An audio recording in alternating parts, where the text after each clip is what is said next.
दोस्तों आज हम बात करेंगे कि ट्रांसफार्मर कितने प्रकार के होते हैं और इनका फंक्शन क्या होता है, किस प्रकार से ये कार्य करते हैं। तो दोस्तों सबसे पहले हम जान लेते हैं कि ट्रांसफार्मर होते कितने प्रकार के हैं। तो ट्रांसफार्मर मुख्यतः दो प्रकार के होते हैं। कितने प्रकार के? दो प्रकार कौन कौन से हैं उनके बारे में जानते हैं। नंबर एक पे आता है स्टेप अप ट्रांसफार्मर। ठीक, ट्रांसफार्मर। नंबर दो पे आता है स्टेप डाउन ट्रांसफार्मर।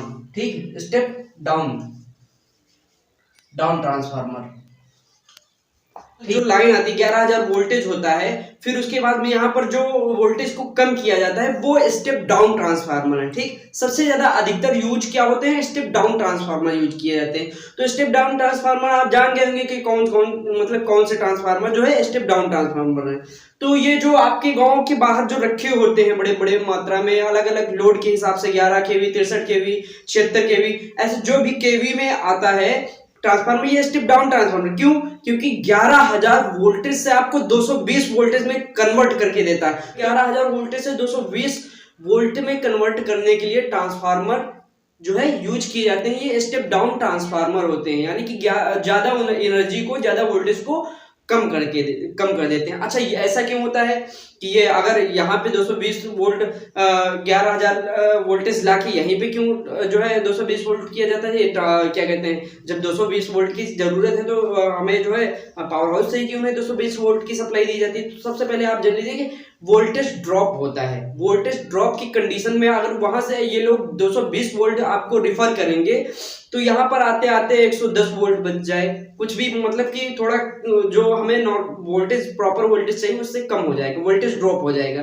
तो इसलिए ये लोग क्या करते हैं, पावर हाउस से 11,000 वोल्टेज जो है रेफर करते हैं, और जहां पर जरूरत होती है वहां पर स्टेप डाउन ट्रांसफार्मर रख के जो है उस वोल्टेज को कम कर लिया जाता है। बिल्कुल ठीक क्वांटिटी में जो वोल्टेज सेट कर दिया जाता है कि इतने वोल्टेज हमें सप्लाई चाहिए। हालांकि उसकी फ्रीक्वेंसी तो 50 हर्ट्ज की जो रहती है वो तो किसी भी हर जगह इंप्लीमेंट होता है कि 50 हर्ट्ज की क्या कहते हैं 50 हर्ट्ज की जो फ्रीक्वेंसी रहेगी, कोई भी ट्रांसफार्मर 50 हर्ट्ज की फ्रीक्वेंसी रहेगी। लेकिन जो हमें 220 वोल्ट चाहिए नॉर्मल मशीन ऑपरेटिंग के लिए, तो वो तभी मिल पाएगा जब आपके नजदीक में ही स्टेप डाउन ट्रांसफार्मर रखा होगा। ठीक है, तो अब हम जान लेते हैं कि स्टेप डाउन ट्रांसफार्मर जो है वो उसकी जो संरचना के बारे में जानते हैं। क्या स्टेप डाउन ट्रांसफार्मर की संरचना के?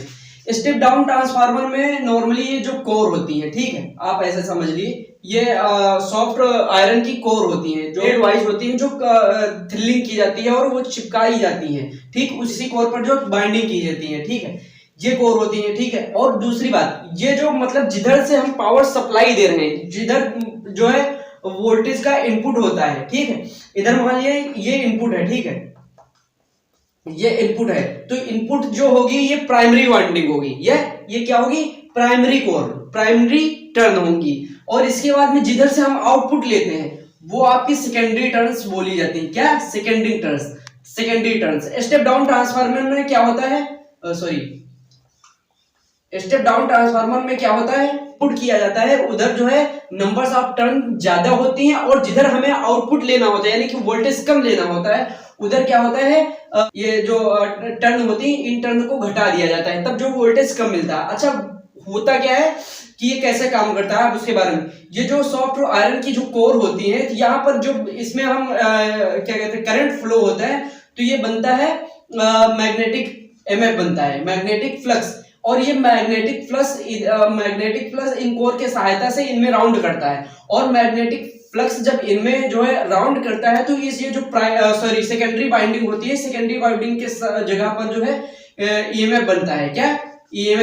ईएमएफ क्या होता है? ईएमएफ होता है इलेक्ट्रोमैग्नेटिक फील्ड। अब इलेक्ट्रोमैग्नेटिक फील्ड जब यहाँ पर बनेगा तो ये आउटपुट निकाल देगा, हालांकि ये वोल्टेज कम होता है, और दूसरी इसी वजह से जो है यहाँ पर वोल्टेज कम हो जाता है। ठीक है, हालांकि ये आपस में जो है जुड़ी नहीं होती, इंसुलेटेड, ये जो कोर होती है ये भी इंसुलेटेड होती हैं।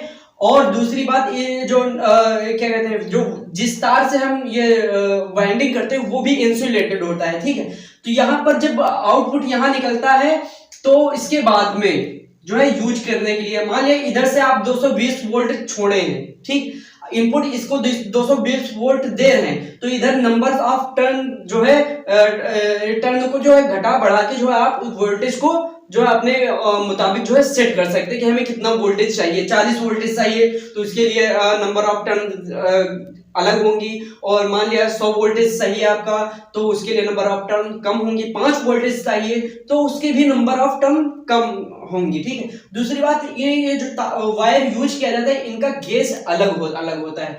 ये कम गेज का वायर होता है और ये ज्यादा गेज का वायर होता है, ठीक है। तो हम नॉर्मली अगर देखें तो आप देख सकते हैं कि ये एक ट्रांसफार्मर है हमारे पास, ठीक है।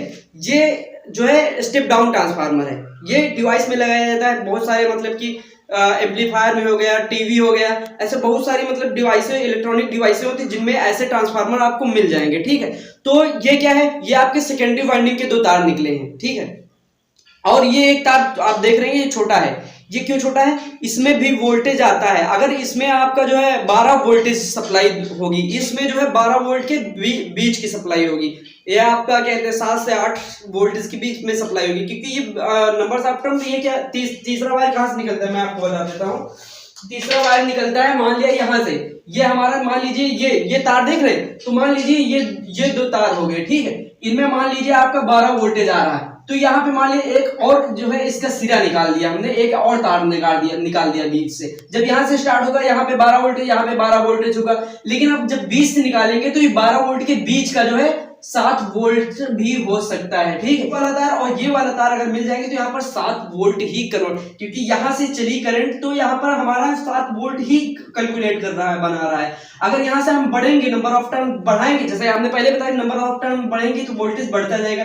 तो जब यहाँ इस सिरे को लेंगे और इस सिरे को लेंगे तो ये 12 वोल्टेज होगा। अगर इसके ऊपर भी होगा, कोई जो है टर्न निकली होगी, कोई तार निकला होगा, तो वहां पर जो है आपका वोल्टेज अप हो सकता है, ठीक। इसलिए यहाँ पर 12 वोल्टेज मिल रहा है, ठीक। ये सेकेंडरी ये प्राइमरी वाइंडिंग है। इसमें जो है नंबर्स ऑफ टर्न ज्यादा होती है और इनका गेज कम होता है। यहाँ पर हम इनपुट देते हैं, एसी इनपुट देते हैं, 220 वोल्ट इनपुट देते हैं, तब यहाँ पर जाके 12 वोल्टेज जो है आउटपुट मिलता है। तो दोस्तों आप समझ गए होंगे कि ये स्टेप जो है स्टेप डाउन ट्रांसफार्मर कैसे कार्य करता है। अब ट्रांसफार्मर कहाँ यूज होते हैं, स्टेप अप ट्रांसफार्मर जो है जहां पर इलेक्ट्रिसिटी प्रोड्यूस की जाती है वहां पर स्टेप अप ट्रांसफार्मर यूज किए जाते हैं। वहां पर वोल्टेज जो है हाई, कम वोल्टेज को जो है हाई वोल्टेज में कन्वर्ट करके बड़ी दूर जो है, क्योंकि बड़ी दूर भेजना पड़ता है लाइन सप्लाई को, तो इसलिए यहाँ पर स्टेप अप ट्रांसफार्मर यूज किए जाते हैं, जहां पर जो है क्या कहते हैं इलेक्ट्रिसिटी प्लांट होते हैं, जहां पर इलेक्ट्रिसिटी प्रोड्यूस की जाती है। मान लीजिए 33,000 वोल्टेज भेजना है कहीं पे, तो मैंने पहले ही बताया कि वोल्टेज ड्रॉप होते हैं, तो इस वजह से यहाँ पे स्टेप अप ट्रांसफार्मर के यूज करके जो है हाई वोल्टेज में ये भेजेंगे। और जहां पे हमें वोल्टेज कम की जरूरत है वहां पर जो है छोटे छोटे उपकेंद्र होते हैं, वहां पर जो है स्टेप डाउन ट्रांसफार्मर यूज करके इलेक्ट्रिसिटी को हम स्टेप डाउन ट्रांसफार्मर का यूज करके जो है हम वोल्टेज मेंटेन कर लेते हैं, ठीक है। उम्मीद करता हूं दोस्तों आप स्टेप डाउन और स्टेप अप ट्रांसफार्मर के बारे में जान गए होंगे। अगर आपको कोई डाउट है तो कमेंट बॉक्स में कमेंट करिए, ताकि मैं उस डाउट को क्लियर कर दूं, क्योंकि मुझे इलेक्ट्रिक का मैं काम ही करता हूं, तो इलेक्ट्रिक के बारे में थोड़ा बहुत तो नॉलेज है ही। अगर आपको किसी को डाउट है कुछ भी इलेक्ट्रिसिटी को लेकर तो आप कमेंट करिए, मैं उसका जो है बिल्कुल सॉल्व कर दूंगा। चलिए मिलते हैं नए वीडियो में नई जानकारी के साथ, तब तक के लिए आप सभी को राम राम मित्रों।